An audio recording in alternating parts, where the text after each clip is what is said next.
Welcome to Leave It on the Court. My name is Corey Randall. He's Mustafa. So for today's segment, what we'll be discussing is the Knicks are looking to, aggressively pursue Victor Oladipo's services. As we noted in our last video, we talked about, Victor Oladipo turning down the Pacers' extension offer of $80 million for 4 years. And the Knicks was actually a team that Mustafa had named as, probably somebody the Knicks could use and would go after. And funny enough, the next day, that's what happened. So, Mustafa, what are your thoughts on Victor Oladipo playing for the Knicks? You think it is good or bad? Or both? Or what? Pros and cons. I like it because he's one of those type of players that you bring in. Obviously, his offensive talent is he shoots the ball well. He's athletic. He can do a lot of things on the floor for you. Mm-hmm. But the biggest thing is he would change like a lot of things from the perimeter on a defensive end. He has an identity when it comes to defensive end. He can get steals. He can lock down his position. He can play well on that end. Right. So I think that would be good for them. That would be a good move to make. Obviously, he's not 100%. He's coming off a quadricep injury. Surgery actually. So, he's been out for a long duration, without playing, 5-on-5, until, late in the season when he had a 13-game stretch. Obviously, he didn't look like himself. He was a shell of himself, which led to Indiana, offer him such a low contract, Right. The contract was even lower than, currently what he's getting paid now. So, and he's at a point in his career, he's older, and he believes he's worth way much more. So, I agree with that as well. I think he'll be great. He's a great piece. Depending on how you get him is another story. I've seen something with them saying that they aggressively want to go after him via trade.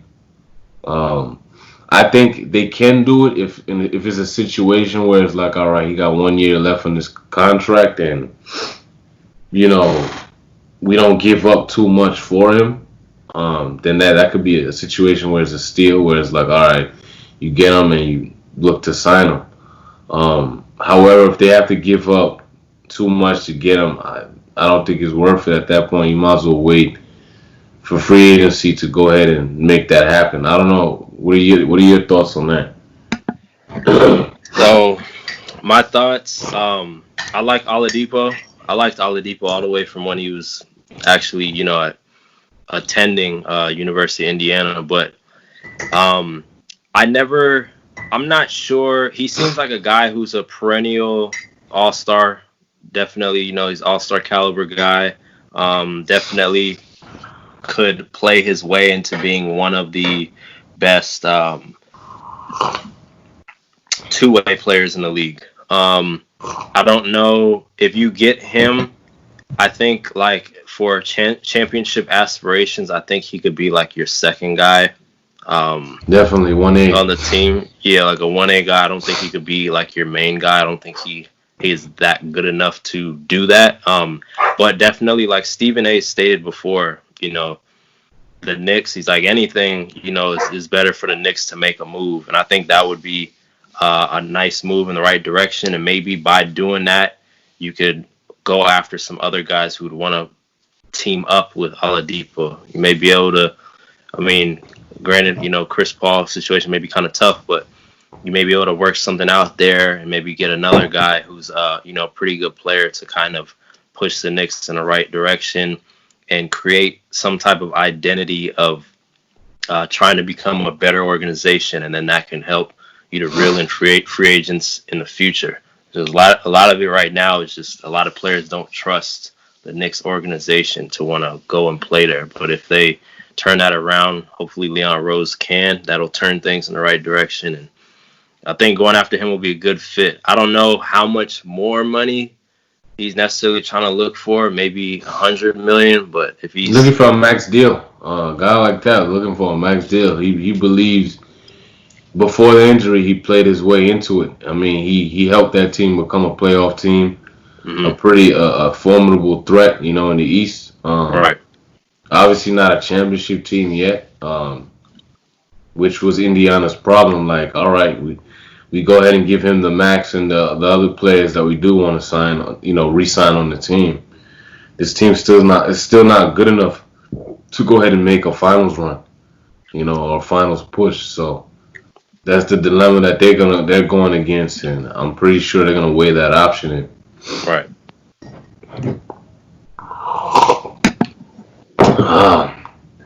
Yeah. So, in the scenario that they go ahead and they get him for a good deal, like, and they, in a perfect world, he decides he wants to re-sign with the Knicks.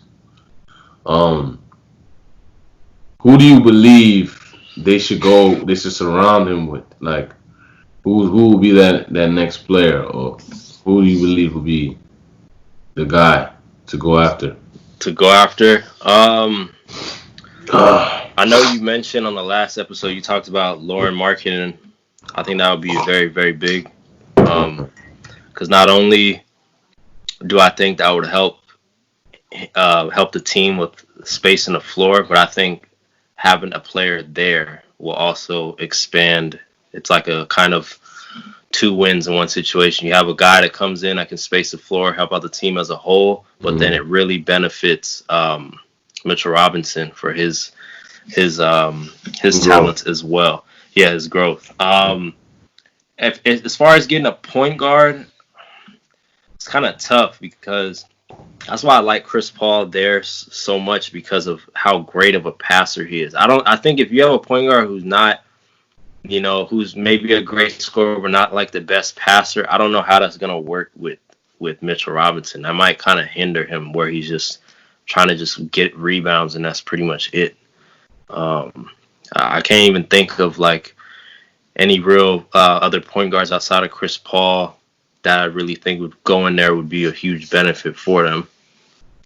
Do you have any point guards in mind you think? It's hard, man. Before earlier in the season. I had Drew Holiday. I like him.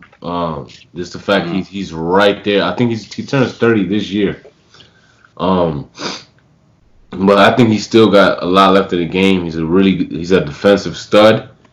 I think when put in the right position, he could shoot the ball pretty, at least you could say at league average. He can knock down his shots. right.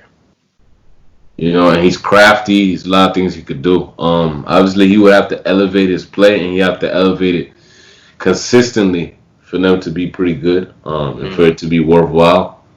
And it depends who you put around him, like, because you obviously gotta have people around him that are good. Um, One thing the Knicks, I think a smart move Leon Rose made that I think is real underrated that a lot of people don't see the value of yet is getting an assistant GM who I guess was a real instrumental to the Cleveland Cavaliers, and like as far as like cap space uh-huh. and all that kind of stuff, like the capologist. I think that's important because, like, especially when you're trying to build a team, it's very easy. Like, it's very, like, once you start condensing and you start, getting this player, that player, contracts start, getting larger, it can get pretty tricky as far as, like, going over the luxury tax. So it takes somebody who has the mind to put that together and, like, give Right. suggestions as far as what players and how to work the contract out and all these different facets, because I'm pretty sure in the midst of making his team better, he's gonna have to get new players and Hmm. better players. The more talented the guy, the more money most of the time they make. Hmm. So, and guys in our day and age, they make if these guys are any way, shape, or form, worth starting and you know, worth playing or even being an all star. Like, they make so much money. Right. They make so much. It make it very difficult to build around. To be honest, you have to be very savvy as a GM, as a president, to make some of these moves happen. Right. So I think that was a pretty smart move on his end, just to figure it out. Obviously, he got the benefit of having a RJ Barrett locked in for the next 3 years after this season, on a rookie scale, and he's only going to get better. Like we stated, that shot gets better. It'll open his game up, and he could play defense, get to the line, strong. You know, I think his handle could get even better as well. Right. And so he starts doing all these things. I think they have a really formidable squad, provided that he gets a lot better. Obviously, they go after a stretch four. Right. If they fill that gap with Oladipo, and the point guard situation is up in the air. Outside of Drew Holiday, I don't have too many options. I just don't know, because I don't know who's gonna hand you their point guard at this given juncture, knowing how important that position is and instrumental to their team. So I don't know who were your picks, but You talking about for point guard position? yeah. Point guard position, I agree with the Drew Holiday one. I think, especially if they had Drew Holiday and Vic, I feel like that's a nice combination of guys who can defend and score and create.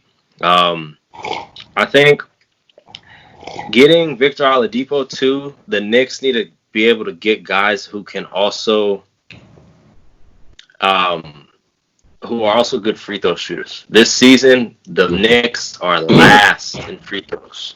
None of those guys are good free throws. Like Mitch Robinson, no. RJ Barrett, no. Like, they need guys to get shoot free throws. And if you get Oladipo as your main guy, he shoots like high 70%. That's not good enough. You need to go after some guys, because when it comes to late in games, and you're gonna allow teams to, you're gonna allow teams to basically do hack a Shaq type of things. There's a lot of games at the free throw line. So, I hope there's some way they can get Chris Paul. I like Dennis Schroeder too, though. Yeah, you see, this is the thing, right? He's scrappy. A lot of guys are good, right? But like when it comes down to it, right? This team has been recycling players a lot. Mm-hmm. And one thing that goes for certain, we talking about, all right, moving towards a championship, right? You got to get a guy that make or break 5 years down the line. I still want this guy on my team, or I feel he's still good enough to be a part of me winning a championship. So it's like, all right, you get a Dennis Schroeder at the starting point guard. Then you really gotta have, like, even though you have like maybe a RJ Barrett, let's say best case scenario, he becomes a good player, a really good player, a 20+ point scorer, right? Mm-hmm. You got a Victor Oladipo, he's back at his height and where he's playing. You still may need someone else. I can be wrong in this, but you may. And the thing is too, one thing the Knicks got to go at, like, they need to go for more IQ players. Guys with higher IQ. A lot of the guys on their team, they don't seem like the IQ level is there. Right. Because this show, like, the championship teams, the good teams, they have good players with good IQ. They make these plays that you don't see on a stat sheet. Mm-hmm. They're in the right rotations. They make the right defensive plays. They just do certain little things. They set the right screens. There's little things that you see here and there on the court that show you, all right, this is why this team wins. And sometimes it may not even be the highest score. No, that's true. And you also, like, whenever you're gonna make a signing to, even if it's Oladipo who you are signing, it's not only is this guy gonna bring us to the promised land now, or is he a guy that I still want on my team in 5 years? But also, is this a guy you're gonna bank on that you feel like if things don't work out, he still has value and his contract isn't too crazy to get rid of? It'd be a situation where a guy has a huge contract, he doesn't have a lot of value, and then you're just stuck with him. So you want to make sure you realize you know what you're signing and what you're going to get. And if he doesn't give it to you, maybe another team will want him or want to take him on to where you can now get some other assets that help you get into that right direction of winning after that. But yeah, I don't know. We'll see what he does, though. Yeah, I mean, he got a year left on his contract, so he got something to prove. Obviously, he gonna have a chip on his shoulder. Believing that he deserves a max contract or he deserves to get his money. Right. If a team still has questions about that, I'm pretty sure you could do a short-term 2-year, 3-year deal, player option, team option, and and have him prove himself there. That's another creative way to do it. Right. Yeah, that's what I got. Yeah, definitely. Hey guys, like and subscribe, and hit the notification bell so that way you'll know whenever we'll post future videos, so you can stay tuned in. All right, guys, you take it easy. Peace. Deuces.